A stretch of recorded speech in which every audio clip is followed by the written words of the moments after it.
How are Hi, you guys? Adam. Good to see How you. are you? It's Good great to to see see you. you. I tell everyone that you're the second most beautiful man in the world. Who's the first? Adam San Miguel. I'm the founder and executive director of the Cuban American Alliance for Leadership and Education. We call it CAALE for shorthand, although it's spelled with two A's instead of two L's. I work for Google full-time. I'm a father of two and son of the Cuban exile community here in New Jersey. Can you also explain real quick what Gaia is and what you've done? Sure. So the Cuban American Alliance for Leadership and Education, CAALE, was founded 8 years ago. And what the organization has become is a world-class leadership development program for Cuban American students of college age with the simple mission of building the pipeline for the next generation of future Cuban American leaders, right? So when you look at, even as you look at the events of July 11th, or you look at anything in the past, anyone who follows Cuba, you guys of course included, knows that Cuba will not change one day to the next, right? As many decades and years as it took to get to where we are here, it's going to take and outlasted many of our families, right? Our grandparents have passed away. I know I think your grandmother passed away recently, Susie?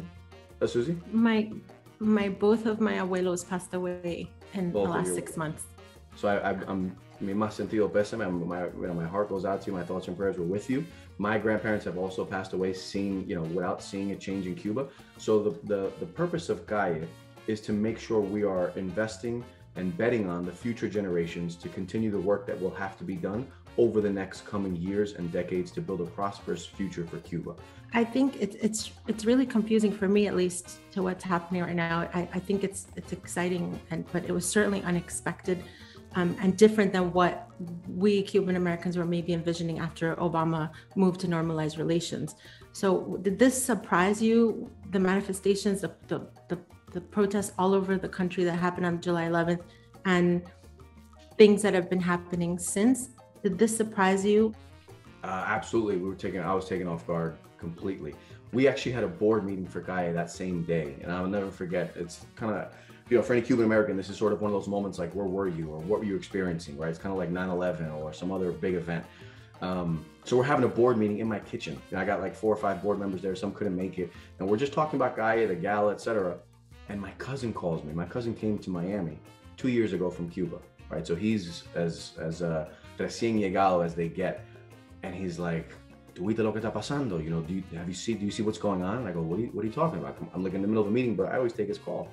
My cousin, and he goes, "Look, I'm gonna send you some links." And so I, start looking at the stuff, and I'm like looking at the board members and looking at my face. They're like, "What's going on?" I'm like, and I just turned my iPad around. I'm like, "Look," and everyone's like, so we kind of like had to sidetrack our board meeting, and it was kind of like we just went into like following, sharing news, what's gonna happen, where's the protest, and it's kind of like you get consumed in that. It puts you on an emotional roller coaster, right? You're constantly going through highs and lows on how to process what you're seeing and what you're feeling. So from the highs perspective, I'm so proud of the Cuban people that took to the streets in spite of their own livelihoods being put at risk, and their families, right? Because not only the repression, right, the palo por la cabeza, right, the stick to the head that they might personally get arrested, they might personally have their lives altered forever and put blacklisted, etc., but their families as well, right? So risking all that and taking to the streets under those circumstances, for me, it exudes extreme bravery, and I'm so proud and happy for them. I really am. I'm proud that they did that. The other side of me is very concerned about what the future holds. If you look at popular uprisings at that level, of that scale in the past 10, 15 years, very few of them have shown success in terms of getting to, sort of this nirvana of a democratic and free society, right? You look at Hong Kong, you look at Venezuela, you look at the Arab Spring, many of those have failed miserably. Venezuela is a worse state than it was when the protests took, I don't know how many years ago now, but there was tens of thousands of people in the streets of Venezuela for days, if not weeks. Hong Kong, that went on for days, if not weeks. The Arab Spring, that went on for a very long time, and the results have not been good. So from that sort of geopolitical standpoint, I'm very concerned at how this is going to transpire. From a Cuban American family perspective, I was immediately concerned, right? When something like this happens in Cuba, I know what my family's thinking. They're not, I mean, I have my aunt and my uncle there. They're both retired, right? So they're 60, 70 years old. They're not in the streets, you know, shouting freedom. They're worried about, you know, where's my food and medicine going to come from if this, you know, creates a logistical, you know, logistical nightmare from like the supply chain and the supply perspective of what they're feeling on the island, what they're seeing on the island. So one of the things that I think makes this so significant, obviously it's multifaceted on a number of levels, is that here in the States, and particularly like in northern New Jersey, I feel like we're seeing for the first time a group of people that have tended to be more liberal than, you know, the right-wing hardliners in Miami, all coming together on the same page. And that to me has been really powerful. And there are voices being heard and everyone's kind of aligned at the moment. Yeah, would love your take on all of that. Just the idea of what the sentiment is in, you know, northern New Jersey at this moment, and also just this idea of everyone's just kind of coming together. One of the shock and awe moments for me is exactly what you said, is seeing, we'll get to the Jersey and the Miami thing, is seeing artists in Cuba that normally, as you mentioned, sort of are neutral around politics, don't really pronounce themselves around politics, coming out with statements, with videos, you know, with messages, with however their manifestation of it was, essentially coming around and gathering and saying, listen, you can't peacefully protest and have a government respond with literally releasing special forces troops on the streets to start cracking skulls. You can't have peaceful protests and have the president call for, how would I translate, el orden de combate, the order of fighting, the order to combat in the streets, right? Literally calling for people on people fighting, right? And that ignited something in people who have really been silent sometimes, and not silent in a negative way, like they should have been speaking out. I don't judge anyone, but it just shocked me at the amount of artists and popular figures outside of the political sphere coming out and expressing themselves and condemning what they witnessed.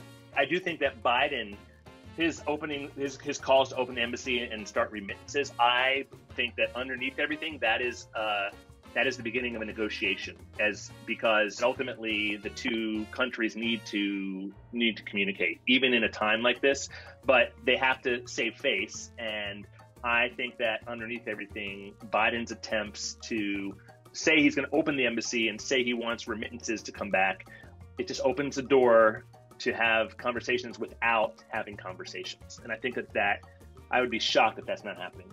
I think Biden really has shit the bed this far. I truly think, from a political standpoint, like if you're in the Democratic Party and you're like, okay, we continuously lose the Cuban American vote. In the last election, they literally almost went 80% Trump. Literally, I think he got like 70 something percent, which is crazy, right? For any bloc to go that much, it's pretty supportive of what they want.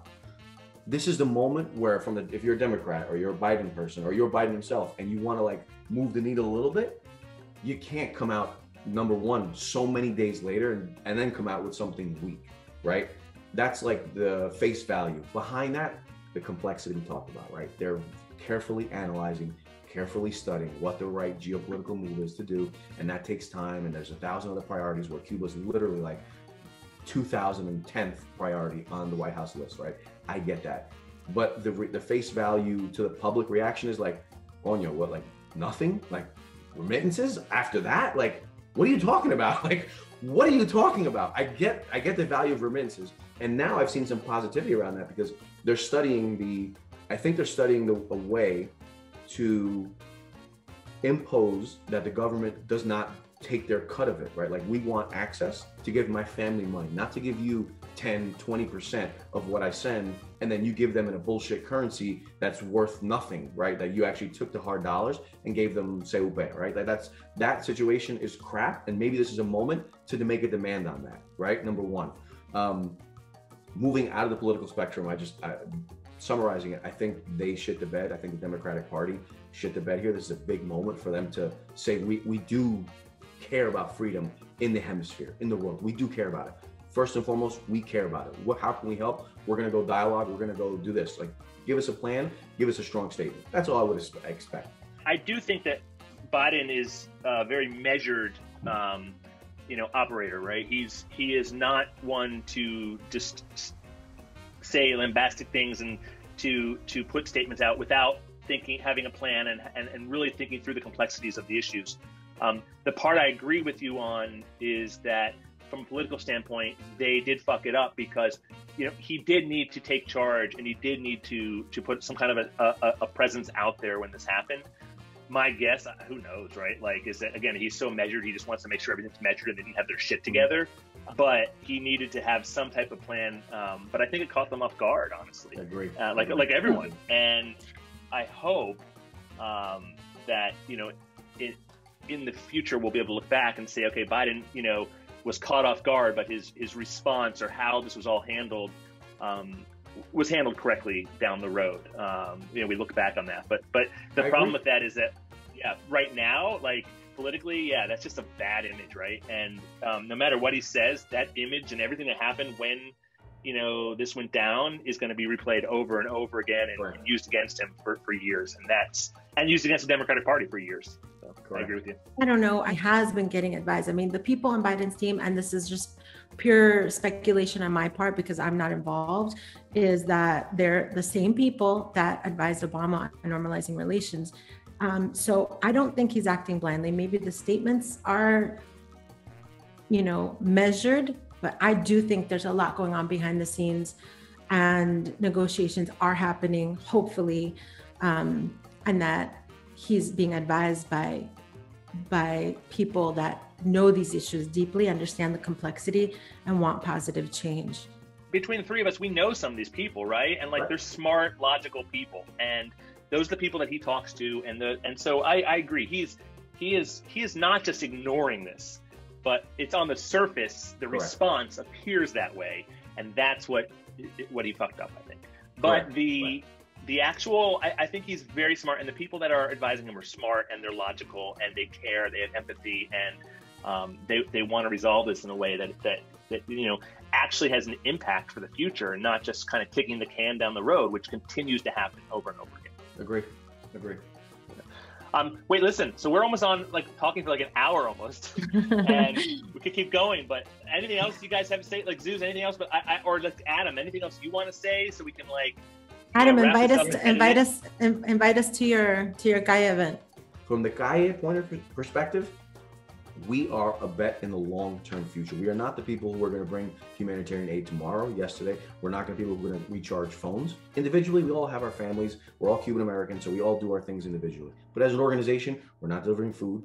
We're not delivering medicine, right? So we got many DMs saying, how can I help? How can I help? We said, give to Cuba. We said, Caritas. We said, whoever, right? Because we're not doing anything today. What we're doing is making sure there are more people in the ranks that give a shit about Cuba, that are trained professionally to be able to to contribute skills and money to a cause related to Cuba in the future. The 18, 20, 25-year-olds, that is where we live. Why? Because 10, 15 years from now, when those people are like you and I, there's going to be dozens, if not hundreds, that are ready to do things that will help move Cuba forward, whether it's helping a nonprofit in Cuba, whether it's a private-public collaboration, whether it's giving money to their family to start a business, whether it's them just taking a trip to Cuba, whatever it is, however they see fit, we are trying to get more youth in the game, and that's a long-term bet. So if anyone that's viewing this subscribes to that methodology, apart from the knife fight right now, right? Shit, they need medicine, get them medicine. They need food, get them. They need a recharge cell phone, get it to them. We support that. We'll continue to support that. That's of course my family, etc.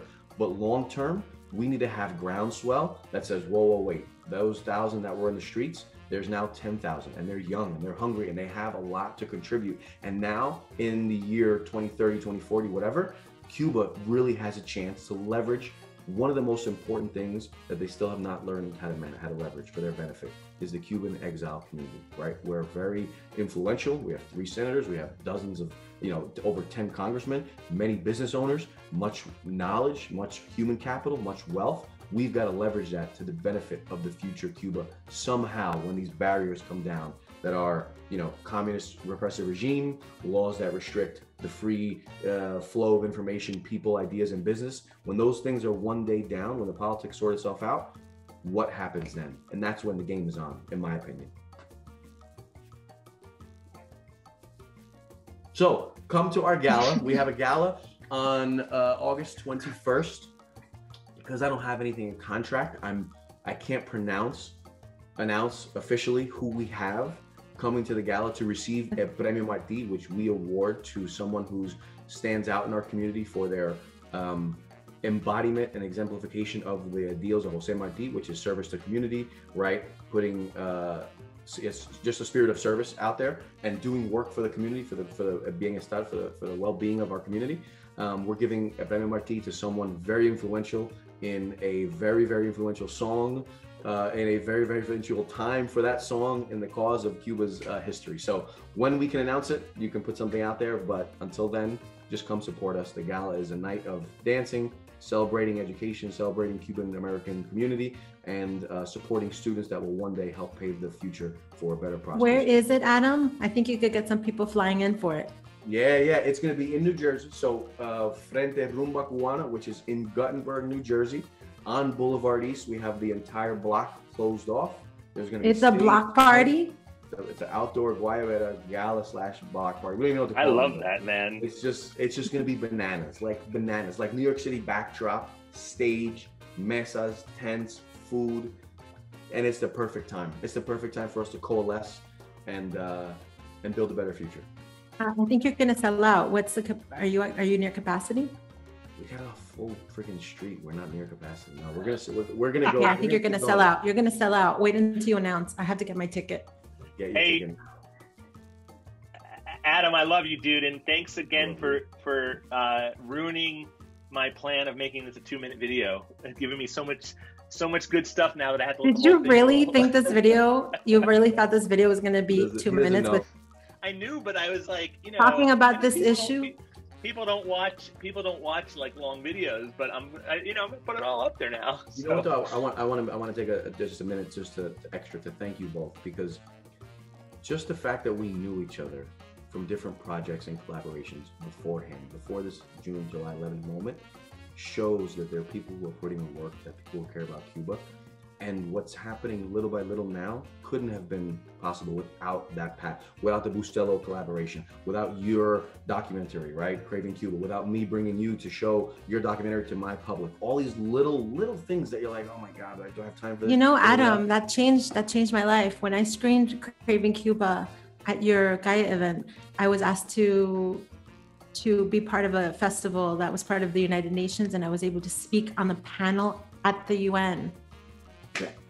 That was such a big dream for me. So that's what I'm talking about. We laid, to a certain extent, I wish I would have done more work now looking back, but we laid to a certain extent the ability to collaborate, the ability to connect. There's so many people that I knew were protesting and that were leading movements and that knew me, and it was just easier to do that because we've been putting in work, right? Ken cares about Cuba. You care about Cuba. I care about Cuba. And that's showing now, because it's not like, oh, what do I do?